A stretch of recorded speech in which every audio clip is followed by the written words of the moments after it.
Hey, what's up everyone? Adam here with brahwegotthis, and today we're going to go in depth on the Undaunted skill line and explain to you all what this skill line entails, how to level this skill line effectively, and just to give you an overall understanding of the Undaunted skill line. This has a ton of content packed within this guild or line, so I want to do my best job explaining everything to you so you aren't confused anymore after this video.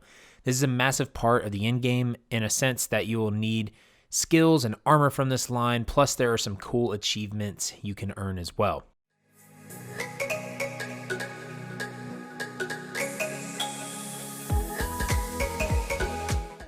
Before we get started, I do want to mention that if you want to watch me play live, I stream on twitch.tv/brahwegotthis on Monday, Tuesday, and Thursday starting at 9 p.m. Eastern Standard Time. And you can also join our guild and Discord, the Brafia and the Necrodaddies. The links to all that will be in the description below.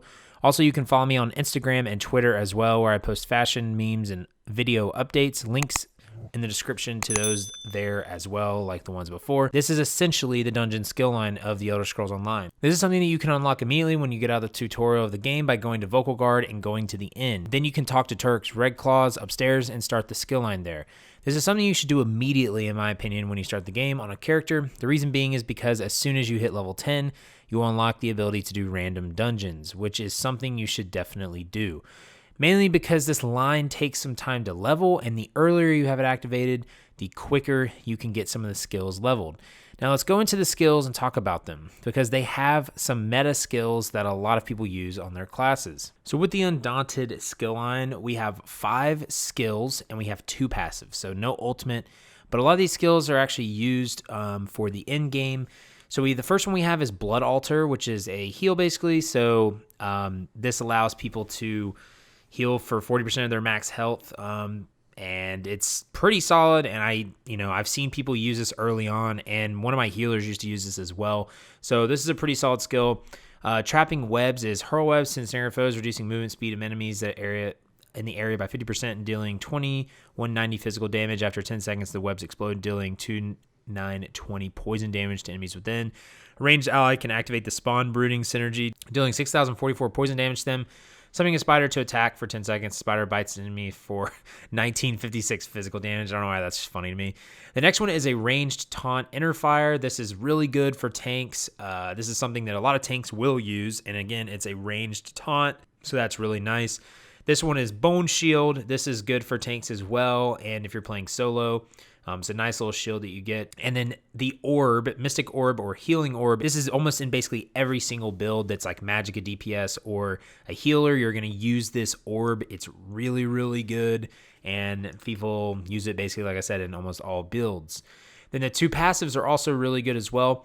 Activating an ally synergy restores 4% of your max health, stamina, and magicka. So that's solid. And then Undaunted Metal increases your max health, stamina, and magicka by 2% per type of armor, heavy, medium, light that you have equipped. So right now I have a current bonus of 6%. So that is the Undaunted skill line. Now you may be wondering, how do you level these lines up? Well, there are a few ways you can do this. The first way is completing dungeon achievements. These can range from really easy to really difficult. If you run dungeons with friends or randoms, you will actually complete some of these without even knowing it. It's a passive way to just gain experience in the Undaunted. Some of these are just like speed achievements, not dying achievements, just completing the dungeon in general, finding secret things in the dungeon. So you can look in the achievements tab and see how to actually complete some of these. The other way is to complete dungeons in general by doing their quests and by running randoms or just doing Undaunted dungeons. Another way is completing pledges. These are something that we are going to talk about here in a second, but pledges are the daily quests of the Undaunted line.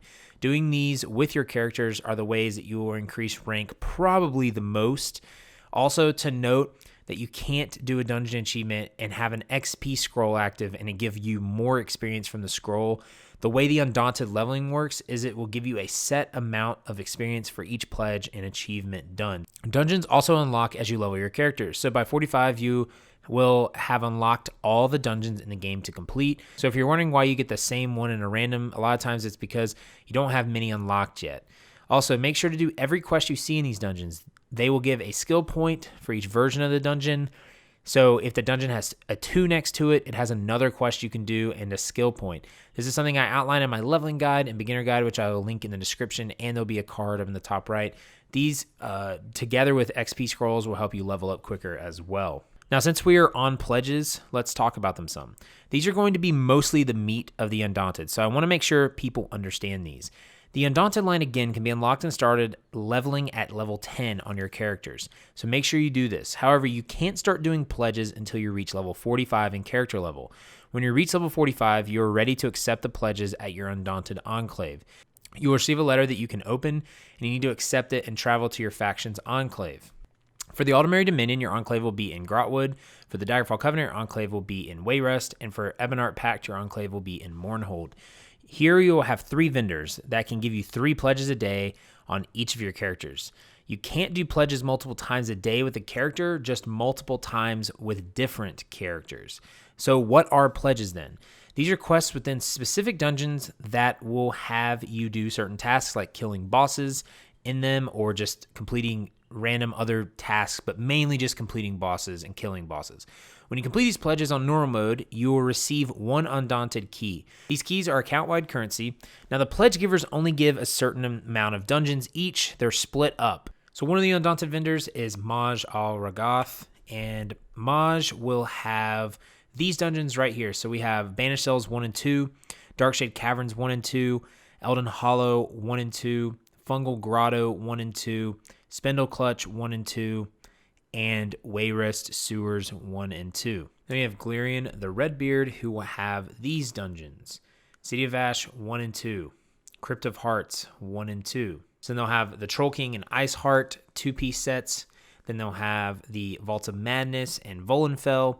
He'll have the Celstrix and Pirate Skeleton sets. And then we'll have Selene's Web and Tempest Island right there. And then the last one will be the DLC vendor. This is the vendor that only gives DLC chests and pledges. And this is Urgar Lag Chiefbane. It's the Orc.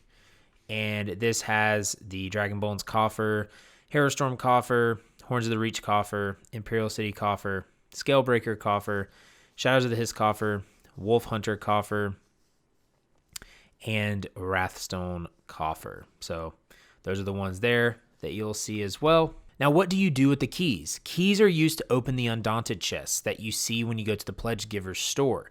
You will see that each chest can give a shoulder piece of a monster set in a specific dungeon. So then you're asking probably, what are the monster sets then? Well, monster sets are a 2-piece powerful set that usually gives some crazy incentive or bonus when you have 2 pieces equipped. For example, Valkynscoria set is when you use an AoE ability, you have a chance to drop a meteor down that does a lot of damage for a certain amount of time.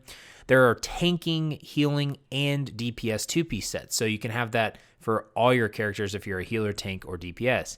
Now, in order to get the shoulder pieces of these monster sets, you will need to spin these keys on the chests. However, do not spin these keys until you are CP 160. I repeat, do not spin these keys until you are CP 160, because that is when your gear will cap. If you have any questions about this, please let me know. You just don't want a shoulder piece at level 48 and waste your keys on that. Wait until CP 160. We will talk about the helm in a second, but in order to open up a chest, you need 5 keys to do so. Each of these chests will have 2 different monster sets in them. They will either drop a light, medium, or heavy version plus a random trait on them. So for your builds, you have a 1 in 6 chance at getting the perfect weight, light or medium or heavy, and the correct monster set. Or you have a 50% chance at least getting the right one of those dungeons. So like they're grouped in certain dungeons. So you'll have like, City of Ash 1, City of Ash 2. So there's 2 shoulder pieces that you can get. You'll only need 1 of those for your build. So again, you'll have a 1 in 6 chance of getting a perfect weight. So the like light version or medium version or heavy version. Or you'll have a 50% chance of at least getting the shoulder piece from the correct one. Now, you can also spend 1 key on the mystery box, but this pulls from all dungeons of that pledge giver that they can offer. This is how it actually used to be. It was completely RNG. Now, this is up to you, and you can do this if you want, but I recommend doing 5 keys just because you have a higher chance, in my opinion. Now, in order to get the monster helm of the 2-piece set, you will need to do these pledges on veteran difficulty. Now, my suggestion is waiting until CP 160 to do these on veteran. The reason being is unless you are doing your rotation really well as a DPS, or you know the dungeons really well, or you just have someone carrying you through this, Veteran versions of these, although they may not be too difficult eventually for you, if you are a DPS and your DPS is really low, you could slow down a group significantly by running these on vet. The mobs hit harder and take more damage. The bosses have more health.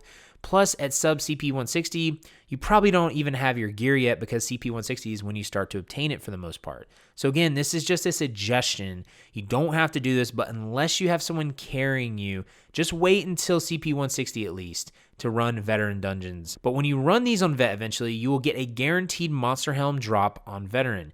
You can also get these drops even when the dungeon isn't a pledge for the day. So say you need Valken Scoria Monster Helm and City of Ash 2 isn't the pledge, you can still get a group together and run this on vet and get a helm drop. Now these helms again can drop in different weights, light, medium, or heavy. This is an RNG based thing, but the dungeon you run will guarantee a drop for that specific helm. Now let's talk about the veteran hard mode. This is something that you can either activate by reading one of the scrolls at the final boss or by doing a specific challenge outlined in the pledge quest log. There is a hard mode for every dungeon. Sometimes it's just something that you can burn DPS through, but other times you really need to pay attention to the hard mode mechanic. One of these is the Banished Cells 2 hard mode mechanic. This is one where you have to have 3 Daedroths alive by the end of the fight. If you have any less, you won't get the hard mode completed. Now, when you complete hard mode, you'll get 2 Undaunted keys instead of 1. Obviously, if you can run these on hard mode, do it because it will get you double the keys. But if not, just do it on non-hard mode. I'm going to go over the level recommendations of all this here in a few and touch on DLC dungeons as well. But first, something else you can get from Undaunted vendors is the month's motif style. What ZeniMax does now is every month they have a monster style page from a dungeon that you can get the headpiece style by doing the dungeon on vet, and this is going to be a chance for that. And you can buy the shoulder piece style from the corresponding vendor for 50 keys. These are nice because some of these sell for a good bit. The helm being the shoulder piece doesn't usually sell that much, but they also look cool. And some of them, just like I said, they can make your fashion look better, but they're just fun to chase after if you want to farm them, especially the helms. Also, every time you complete pledges, you get transmutation crystals or geodes. These are very important to the end game. What these allow you to do is re-roll a trait on an item to whatever roll you want. It costs 50 crystals, and these are shared between account as well. So like if you have infused on a piece of armor, but you want divines, you go to a transmutation table and you change it to divines for 50 crystals. And if you don't have ESO Plus, you can only have a maximum of 100 crystals at a time. If you have ESO Plus, you can have a 200 maximum. Like I said, these can be done at transmutation stations. There's one in Clockwork City, and there's one in our guild hall, going to be there eventually in our guild hall. I believe there is another station somewhere else, but the one I go to is Clockwork City. Another thing you can do is get traded jewelry from the chests that will be handy for researching. It's only going to be one trait that you will get, just like in trials, you can get from those quests, you can get a traded jewelry. And then in Somerset, you can get a traded jewelry. And these are how you research your jewelry traits. Like you have to do these specific dailies and stuff. So Undaunted also has one as well.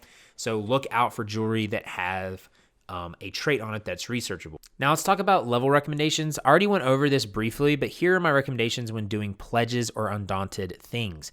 If you are level 45 or sub CP 160, do your pledges on the normal difficulty. This will alleviate a lot of pain and stress for other members running the dungeon with you. If you are CP 160 or higher, you are probably in the safe zone to start running some vet dungeons. However, if you do not have some of the base gear starting out, it may be rough if your DPS isn't enough, or if you aren't experienced with healing or tanking. So this is a case-by-case basis. Once you feel comfortable with your healing and tanking or DPS, whatever role you are, start running the vet pledges after CP 160 for your monster helm. Then, when you have a decent amount of your gear, you may be ready to run these on hard mode. But again, you have to judge this case by case. Some people learn slower. Some people, they learn at a very quick pace. So since everyone's on a case by case with that, you really just have to feel out your team and see who's comfortable at doing it on vet or on normal. Now, if you're farming for dungeon sets, always do it on normal mode unless you want purple jewelry. The reason being is it will be 100% easier and quicker. The only difference of vet dungeons is they drop the monster helm and they drop purple gear instead of blue and green. If you can improve your gear easily though, just run it on normal to farm the sets. Now, when you hit CP 300 or higher, you should be in the area of running most base game vet dungeons on hard mode. Some of them, like I said, aren't that hard, but some actually require knowledge of the dungeon. So let's talk about DLC dungeons now, though, since we hit CP300. At CP300, you will unlock the ability to queue for vet DLC dungeons. These aren't easy, so keep these in mind. These dungeons have a lot of mechanics that a lot of times take coordination with your team, so communication is key. So if you can get in Discord, make sure to get in Discord on these. Even on normal, these mechanics can mess some people up. These also have very good rewards when you do them. You can get motif pages by doing them. You have a higher chance on vet, and on vet hard mode, you have a guaranteed motif drop chance when you do it on hard mode. These can sell for a lot of gold, so these are things that a lot of high players like to farm for money. There are also skins you can get from completing challenges or titles or even personalities. These dungeons are definitely the hardest 4-man content in the game.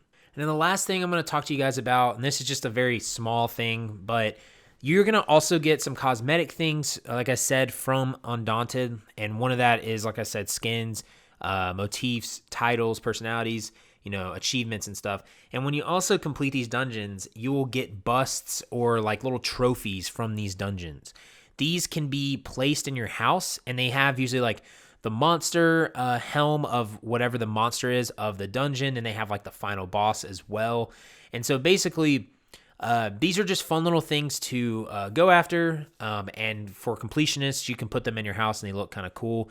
So I just want to mention those. That's just something that, again, it's kind of very small, but if you like cosmetic stuff, look out for these as well. With that, I would say that Undaunted has a ton of content that you can do. If there's anything I missed, let me know in the comments below.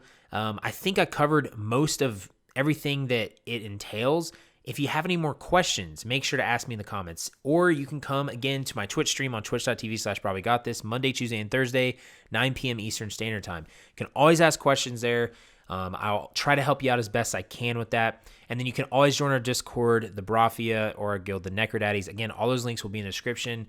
But again, I hope that all of this helped you guys out. I hope that you guys will understand the Undaunted a little more after this video, because like I said, it's one of the biggest parts of the game when it comes to end game. You'll need to run pledges a good bit to get sets that you need. You'll need to run dungeons to get sets that you need, and you'll need to get skills from the Undaunted from some builds. So I would definitely recommend unlocking this, again, like I said, at a very early level. But yeah, guys, you guys can also follow me on my social media, Instagram and Twitter there. The links will be there as well. And if you like the video, make sure to like, subscribe, and heavy attack that bell icon so you can get notifications of when I upload new content every day. But until next time, guys, remember to have faith, be great, and I'll see you guys on ESO.